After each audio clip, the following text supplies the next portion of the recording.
अस्सलाम वालेकुम प्यारे बच्चों, कैसे हो बेटा। आज हमारी जो टॉपिक है most important topic IUPAC name of inorganic complex, जैसे हमें nomenclature of the inorganic compounds बोलते हैं। याद है बेटा, कॉम्प्लेक्स का जो नेमिंग सिस्टम है इनऑर्गेनिक केमिस्ट्री में बहुत ही इंटरेस्टिंग और बहुत ही आसान, इतना मुश्किल नहीं है।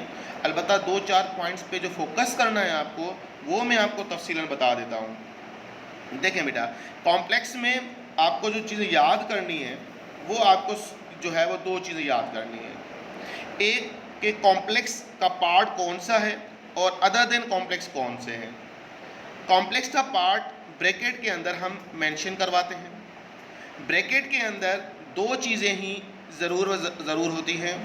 एक सेंटर एटम होता है जो ज़्यादातर डी ब्लॉक का मेंबर होता है, और दूसरा आपका लिगेंड होता है।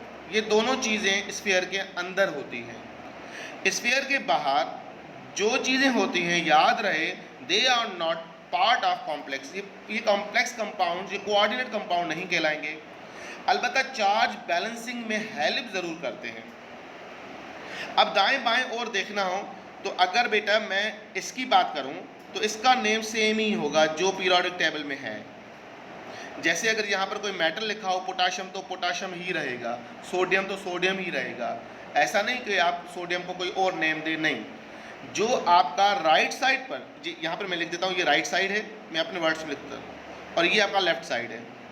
तो राइट साइड का नेम सेम ही होगा जो इसका पीरियोडिक टेबल में इसका नेम है। लेफ्ट साइड, याद रहे बेटा, अमूमन हम IDE यूज़ करते हैं, यानी कि लास्ट में कोई वर्ड हो तो हम IDE यूज़ करेंगे। यानी कि यहाँ पर क्लोरीन हो तो क्लोराइड, ब्रोमीन हो तो ब्रोमाइड। तो पहले 2 कंपोनेंट्स को आप डिसाइड कर लो कि नेम किस तरह से देने हैं। ब्रैकेट के बाहर हो, राइट साइड पर हो, तो नेम किस तरह से देंगे, सेम जो पीरियोडिक टेबल में है। और लेफ्ट साइड पर हो तो सेम नहीं बल्कि IDE यूज़ करेंगे। यहाँ तक बात समझ में आ गई। अब आते हैं कॉम्प्लेक्स के तरफ। कॉम्प्लेक्स में हमारे पास 2 चीज़ें हैं। एक सेंटर एटम है। सेंटर एटम डिपेंड करेगा nature of the complex. Nature of complex मैंने आपसे कहा था, एनाइन भी होता है, कैटाइन भी होता है। आई होप आपको याद होगा। अगर चे एनाइन नेगेटिव हो, कॉम्प्लेक्स क्या हो, नेगेटिव हो, तो हम ATE यूज़ करेंगे। क्या यूज़ करेंगे? सेंटर एटम के लिए ATE यूज़ करेंगे। जैसे फीरेट, कोबालेट, निकलेट, तो इस तरह से हम ATE यूज़ करेंगे। कब? जब कॉम्प्लेक्स आपका एनाइन हो। एनाइन, कैटाइन, न्यूट्रल कैसे जानते हैं, मैं पहले एक्सप्लेन कर चुका हूं इस पॉइंट को। अगर आपका कॉम्प्लेक्स न्यूट्रल हो तो हम सेम रखेंगे। जैसे आयरन है तो आयरन सेम ही रख देंगे। बस में आई। और अगर आपका कोई और मेटल हो, कोबाल्ट हो, तो कोबाल्ट सेम रखेंगे। अलबत्ता हम यहाँ पर अगर न्यूट्रल हो तो बाज़-औक़ात हम IUM भी इस्तेमाल करते हैं। IUM भी इस्तेमाल करते हैं, जैसे क्रोमियम। बस में आई। अब एक क्रोमेट, दूसरा एक क्रोमियम। तो क्रोमेट कब आएगा? जब कॉम्प्लेक्स आपका क्या हो, नेगेटिव हो। IUM कब आएगा? जब न्यूट्रल यहाँ पॉजिटिव हो। तो न्यूट्रल एंड पॉजिटिव सेंस में दोनों हम यूज़ करते हैं, तो यहाँ पर कंफ्यूज नहीं होना। अलबत्ता अमूमन हम IUM इस्तेमाल करते हैं न्यूट्रल केस के अंदर। बाकी बच्चा आपके पास लिगेंड की कंप्लीट लिस्ट है हमारे पास। ये भी डिपेंड करेगा कौन से लिगेंड्स हैं। मिसाल के तौर पर अगर लिगेंड्स एनाइन हो तो ज़्यादातर हम O का इस्तेमाल करते हैं। किसका इस्तेमाल करेंगे? O का इस्तेमाल करेंगे। जैसे chloro, bromo, iodo, nitro, cyano, amino, इस तरह से हम यूज़ करेंगे सेंटेंस। कब? जब आपका लिगेंड नेगेटिव हो। यहाँ पर अगर आप सिंटेक्स को देखें, in a naming complex ions the name of the negative ligands was written first neutral ligands next finally of the metal atoms। ये ओवरऑल बात हो रही है। यानी कि अगर आपका लिगेंड से क्या हो, न्यूट्रल हो, तो पहले हम उसको रखेंगे। ये आगे मैं आपको पॉइंट बताऊंगा। फिलहाल हम बात करेंगे इसकी नेमिंग सिस्टम में। जब एनाइन हो तो क्लोरीन हो तो क्या पढ़ेंगे, क्लोरो। फ्लोरीन हो तो फ्लोरो। ब्रोमीन हो ब्रोमो। आयोडीन हो तो आयोडो। यहाँ पर एक बेटा बात में आपको तफसीलन बताता चलूँ, वो स्टूडेंट्स जो ज़्यादातर इंटरनेट का इस्तेमाल करते हैं, ये पॉइंट उनके लिए है। बेटा आज नॉमेनक्लेचर में थोड़ी सी चेंज आ चुकी है। अगर आप अगर मैं बात करूं 19-20 या इवन इससे पहले 18-17 की बात करूं, तो यहाँ पर थोड़ी सी समझो कि नॉमेनक्लेचर में चेंज आ चुकी है। पुराने सिंटैक्स में just you have to put O, पर जो नया नॉमेनक्लेचर सिस्टम है उसके अंदर एक चीज़ इन्होंने ऐड की है, वो ये कि वो जिनके लास्ट में आई आता है, जैसे क्लोराइड, ब्रोमाइड, साइनाइड, तो ई को रिप्लेस करके ओ देना है बस, और कुछ भी नहीं करना। अब इस सिस्टम के मुताबिक क्लोरो नहीं आएगा, क्लोरोडो आएगा, CHLORIDE, ई को रिप्लेस कर दें, ओ आप ऐड कर दें, तो क्या आएगा? क्लोरोडो। क्या आएगा? क्लोरोडो, ब्रोमोडो, आयोडो। तो याद रहे साइनाइड, साइनाइडो। तो ये सिस्टम नया सिस्टम है, अलबत्ता नया तो खैर नहीं है, इस सिंटैक्स के हिसाब से नया है। तो ये पुराना मेथड है। अब बहुत सारे बच्चे कहेंगे अगर सर क्लोरोडो ऑप्शन भी आ जाए टेस्ट में तो बेटा वो राइट आंसर ही होगा।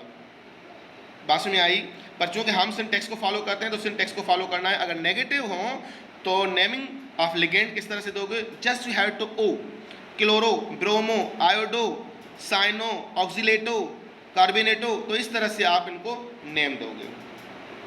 अगर न्यूट्रल हो तो न्यूट्रल बेटा दो ही एग्जांपल है हमारे पास, एक कार्बन डाइऑक्साइड भी है। अगर जो वाटर हो तो इसके लिए स्पेशल नेम है अको, और NH3 यानी कि अमाइन, ये इनके स्पेशल नेम होंगे। पॉजिटिव का कोई एग्जांपल हमारे सिंटैक्स में नहीं है।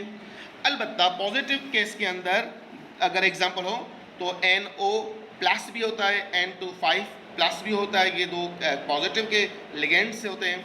और अगर ऐसे किस्म के लिगेंड्स आ जाए तो इनके लिए हम ज़्यादातर IUM का इस्तेमाल करते हैं, जो हमारे सिंटैक्स में नहीं है। पॉजिटिव का कोई भी लिगेंड हमारे सिंटैक्स में आपको नहीं मिलेगा।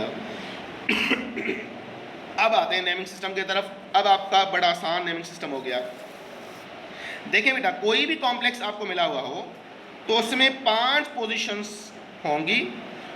हो सकता है उसमें 4 हो सकता है 2 हो सकता है 3 हो।